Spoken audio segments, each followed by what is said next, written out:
Hello, welcome to the Healthy Alternatives podcast. I am Dr. Christine Sauer with DocChristine.com. Today's show is a recording of my radio show of the same name. Enjoy! Good afternoon, this is Dr. Christine Sauer, your host of the show Healthy Alternatives here on 97.5 CIOE FM with live stream on communityradio.ca every Thursday at 12 noon Atlantic Standard Time. Thanks for tuning in today. In this show, I will talk mostly with guests about all aspects of health, healthcare and wellness, from conventional to alternative and everything in between. My mission for this radio show is to help change people's lives for the better by informing them about different options to get and stay healthy and well so they can choose for themselves which option might work in their case. And if you feel you're stuck in a dark place, I want to tell you, don't give up. There is a light at the end of the tunnel for you too. Today, I'm extremely pleased to be back with Janice Landry, award-winning author, journalist, whose nonfiction work focuses on mental health and wellness. Welcome again to the show, Janice. Yay! Thank you so much. I'm so pleased. Me too. In part one in this mini-series, we talked about your story and the work around trauma, your dad as a first responder, who probably got PTSD from rescuing that little baby and who didn't listen to the first show, go back and listen to it. It's well worth it, which you know from first-hand experience as a daughter. And in this episode, we are talking about your latest book, Silver Linings.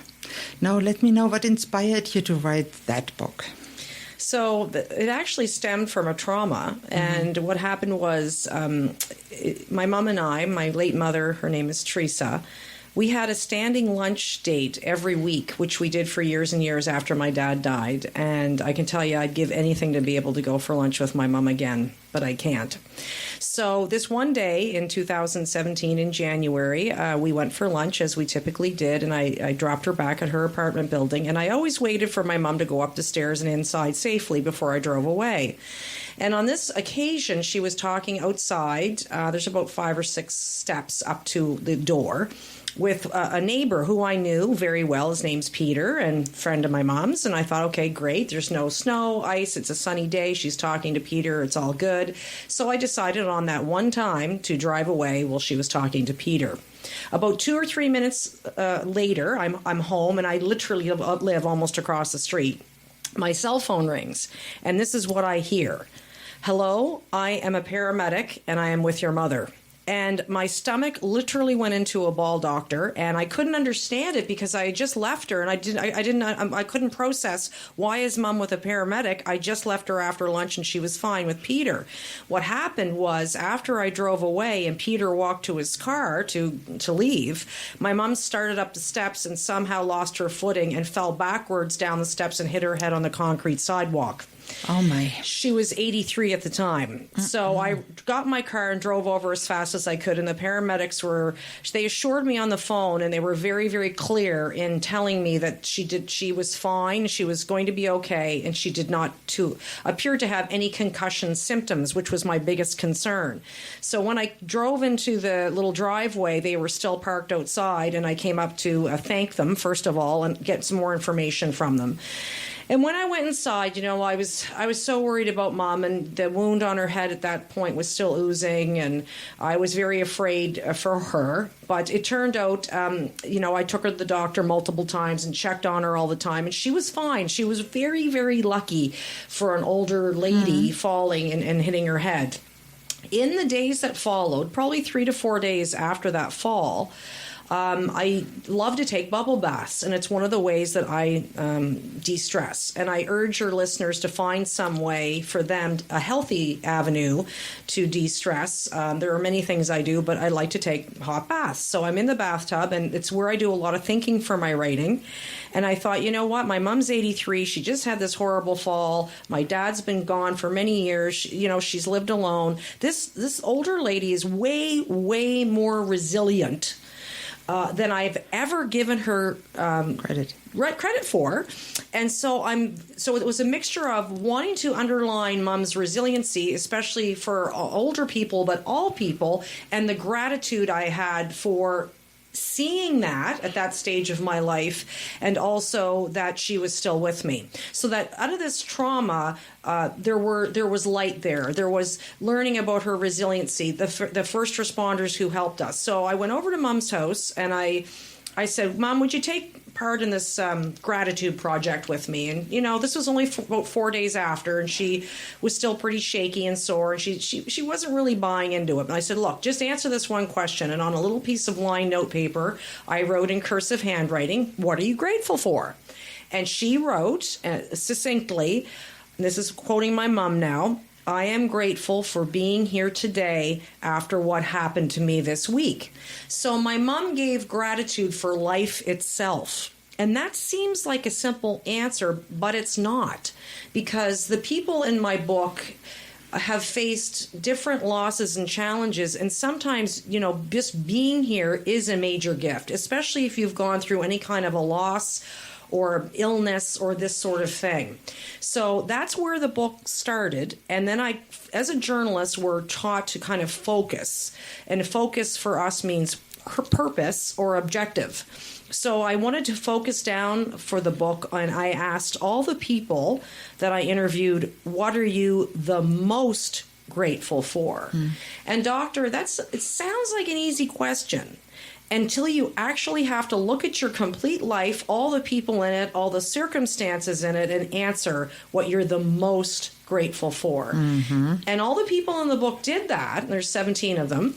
And I answer it too at the very end, because I thought if I'm putting them through it, I should at least do it myself out of fairness. And, while they readily agreed to answer, what are you the most grateful for? Most of them said it was very difficult to answer, and it took them months and months to be able to do it. Mm-hmm. But they all did. And I love the answers. They're very wide ranging. And I just have to thank those people to put yourself out there, first of all, to be interviewed. Yep. And then share with the public very willingly some very personal reflections on gratitude. I mean, to me, it's just beautiful and uplifting. That is such a wonderful, wonderful topic. And let me guess, nobody said I'm grateful for having $100,000 in the bank. Nothing. Not one person. Just like you said in talking with the people who are gravely ill or dying or in palliative care, nobody answered anything material in their life whatsoever. It was all, it could be love-based, it could be faith-based. It was mostly the people in their life, some circumstances that led to other things. But it was always about love and hope and faith and all the most beautiful things that are in life. But the thing is, they saw these silver linings, which is the name of the book and a term we've kicked around for years. It's not a new term. But what's interesting is that their silver linings and what they're the most grateful for has stemmed out of some of the most difficult experiences that they've had in their lives, which to me was surprising.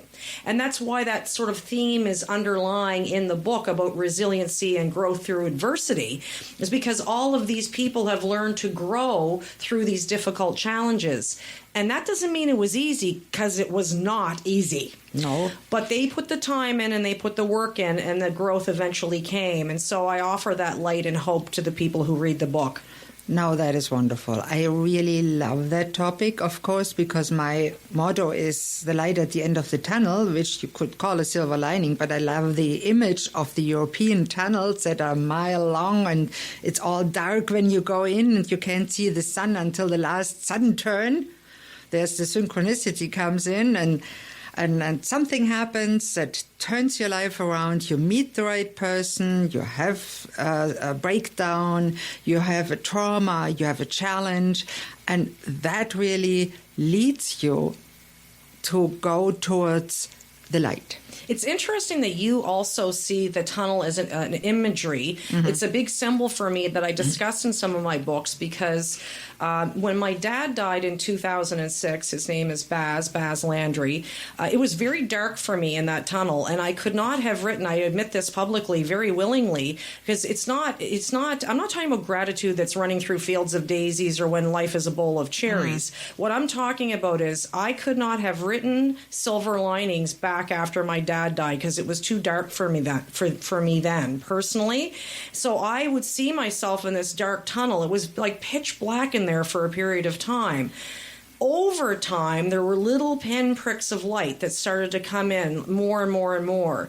And now I'm to the point where I can imagine both of my late parents in this beautiful tunnel of brilliant white light, and I can put them in the tunnel and I can put myself in this tunnel. But that's after a lot of years of work. Yeah, and it's not just the time, it's also the work you put in during that time. And it is difficult to write about that in the moment and at the time shared with others. And when I was in Abbey Lane after my suicide attempt, and for 4 weeks they kept me, it's quite a long time, and then I was 6 weeks in a day hospital, I wrote about 100,000 pages. I still have them. Did you just say 100,000 pages? Maybe that was words. It was about that much. Okay, but that much paper. Yes, that's a lot. So, I mean, I think that's a really important message, though, because you have this story to share with other people, and you willingly do it to help others, because someone, as we sit here today, so in my case, my dad was a first responder. As we sit here in your studio, there are first responders going out there to help people. Right. And as we sit here in the studio, someone is in Abbey Lane and other hospitals like it, or their family members, their loved one is. For those who don't know it, Abbey Lane is a local mental hospital. Right. And so for the listeners to hear this and say, okay, if Christine was there and now she's here hosting this podcast, helping other people, Janice's dad went on to make this big rescue, so on and so forth, then it's offering hope to people, because situations are fluid. They change over time. I love that. And we need to talk more about that the next time, because people write themselves off when they get a label of mental illness. And it's such a shame, because there is a life after, even with a label. I call it a label. It's not a diagnosis. It's fluid. People change. And the label can be removed from your forehead that the brain is not working right. And that is such a wonderful idea. And this brings us to the end of the first half of today's broadcast here on 97.5 CIOE FM Community Radio. Please tune in after the commercial break for more with Janice Landry.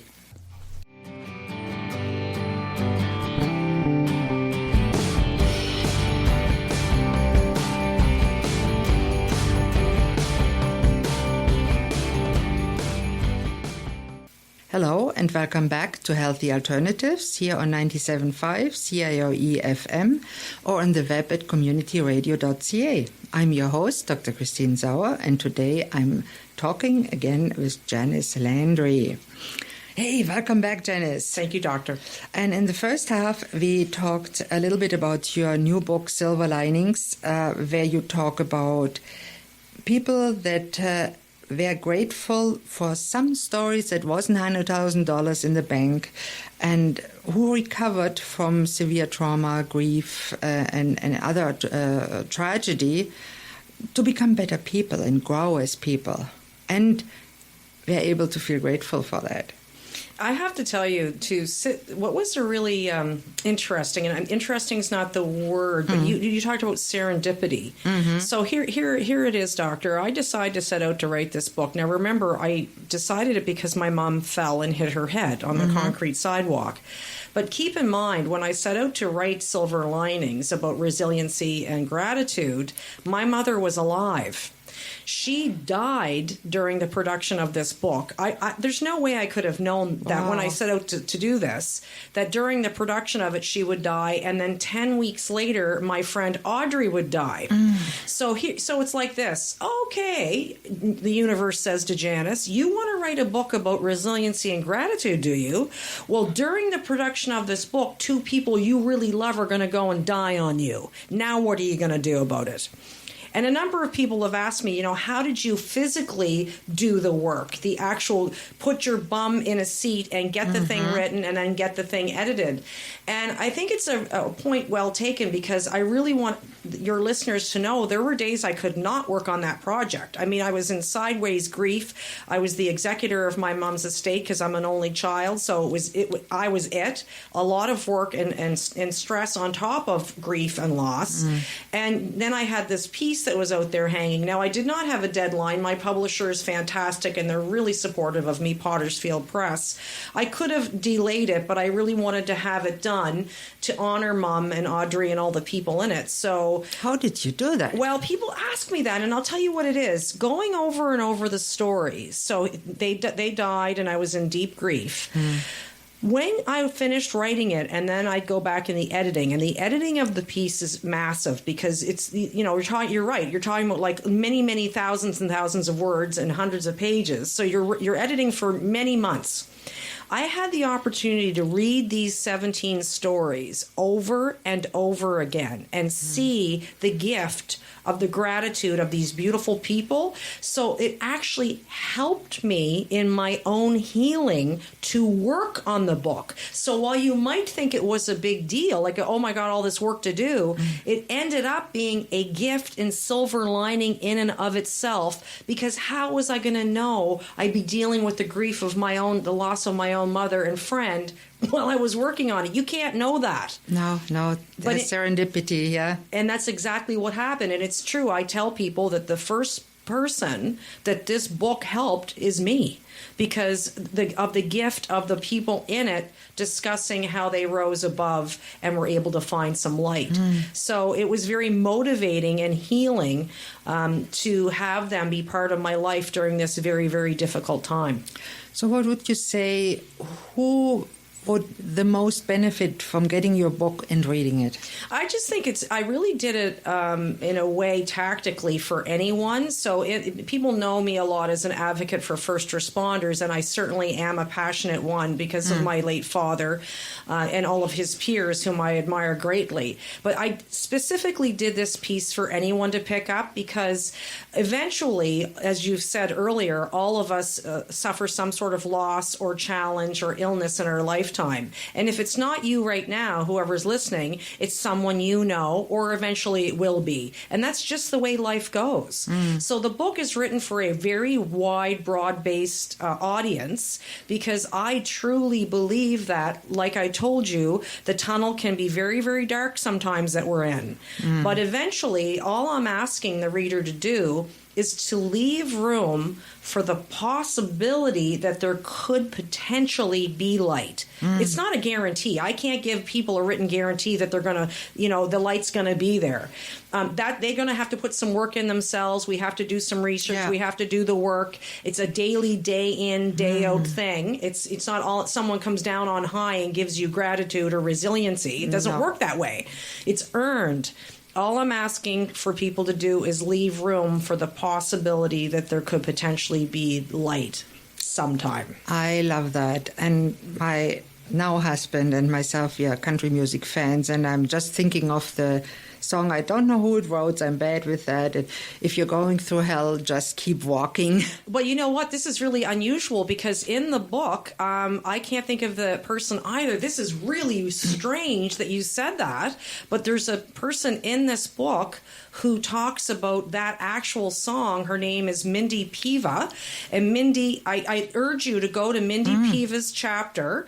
And she finds, I told you in an earlier episode that I de-stress using like hot baths, bubble baths, and that's one way. She loves to listen to specific lyrics in songs, and she finds that they resonate with her. She talks about that song, and that's in her chapter. So you've actually quoted a song that's in Silver Linings without even knowing Isn't that something? That's amazing. And I remember when I was in the Abbey Lane, they didn't do much with me. I waited for medications. I was just kept. And my favorite thing to do, and I was lucky, serendipity again, I had an album, 4 discs for John Denver. So I listened to John Denver.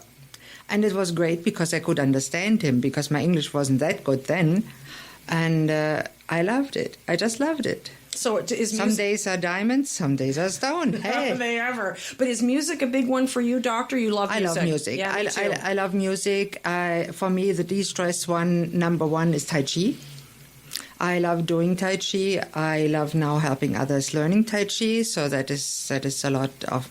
That's nice, and I'm a volunteer doing that in the Taoist Tai Chi Society, and it's a great place to be and great people to do it with. And it's funny, that's your thing, and I for me too, besides doing the whole bubble bath thing, which might make people giggle or whatever, but I grew up when I was a kid in Purcell's Cove, which is just outside of Halifax and right on the ocean, and our house was surrounded by water on three sides. So I really spent my childhood, I was one of those kids that only would come in to eat. Your mother or father's calling you in for dinner, and I spent almost all of my childhood either by the ocean, in it, on it, underneath it, or in the woods. So today, when I am looking, when it's a bad day, when things aren't going so well or whatever, I feel very close to specifically my father, who loved ships and the ocean too. You'll find me oceanside near or by a beach, and I feel very close to my dad there. And also I think of my childhood and how important that was to the connection to my creativity, being outside and using my imagination as a child. I think that's really important, and I think that there's a lot of, to be in nature is a huge thing in mental health. It is absolutely healing. Yeah, get outside, absolutely. And it's hard too this time. Go to the beach, look over the ocean, go to Peggy's Cove, and it's not too bad. Don't go in the black zone. Stay off the black rocks. And it's so funny because my dad, as a first responder, my dad was so into safety. And as a kid, because I did grow up by the ocean, I did learn about the slippery red rocks. And when I see those people out there, and I used to take our daughter, we still go out. I would almost be. It was incessant. Don't go on these rocks. But we still see people out there today, and they just don't want to learn the lesson. It's beyond me. But you don't have to get that close to get the picture. No, it is absolutely beyond me. And now again, the book is Silver Linings. Where can they find it? So my book, anybody anywhere can go to Amazon.ca and order it, and it'll come to their doorstep, or on my own website, which is just my name, JaniceLandry.ca. And most bookstores carry my books. So that's, Chapters, Kohl's, Indigo. Any of your smaller local bookstores usually have it too. So they're not really hard to find, and I do appreciate you asking. Absolutely. And I wish everybody that listens to it goes out and buys a copy of it. And if you like it, there's 4 more that are waiting to be explored that are absolutely worth reading. Thank you so much. No, thank you so much for being my guest. And it was very, very nice talking to you. And you're a wonderful person and a wonderful author and journalist. And I'm looking forward to writing my own book eventually about my experience, the light at the end of the tunnel or something like it. I think you have a great story to tell, and you do tell it here willingly. So again, I'd like to underline on behalf of your listeners how important it is, the work that you're doing. And you'll never really know the ripple effect of the work that you're doing either, Doctor. So just applause to you for that. Thank you. I really feel there's not many doctors that can go out and say to somebody that's suicidal, I know how you feel, and really do. Yes. And I do. And when somebody's in a panic attack or suicidal, I'm not afraid of them. I'm not afraid to talk to them. I know how they feel. They're human. No matter. We don't want to. I hate putting labels on someone. No. It's not helpful to anyone to do that. So if we just see each other as human beings first and do what we can, whatever gifts that we've been given, and you bring whatever you can to the table to help one another. If we all did just a little bit of that, then we'd be a lot better off. And that is a wonderful thought to bring us to the end of today's show. Thank you so much, Janice, for being on the show. My pleasure. And please don't hesitate to contact Janice at janicelandry.ca or contact me with any questions, thoughts, comments, or suggestions. My email here is christine@communityradio.ca, or you can contact me through my website, docchristine.com. I'm always grateful for any feedback.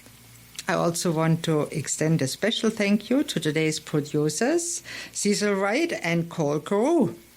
You might not know this, but this is a volunteer-run non-profit radio station, and we even have an art gallery. Come visit us if you're local. We're at 11 Glendale Avenue, Lower Sackville. Thank you all for listening to Healthy Alternatives. I'm your host, Dr. Christine Sauer. Tune in next Thursday at noon on 97.5 CIOE FM Community Radio with live stream on communityradio.ca for the next episode. Goodbye and have a great day.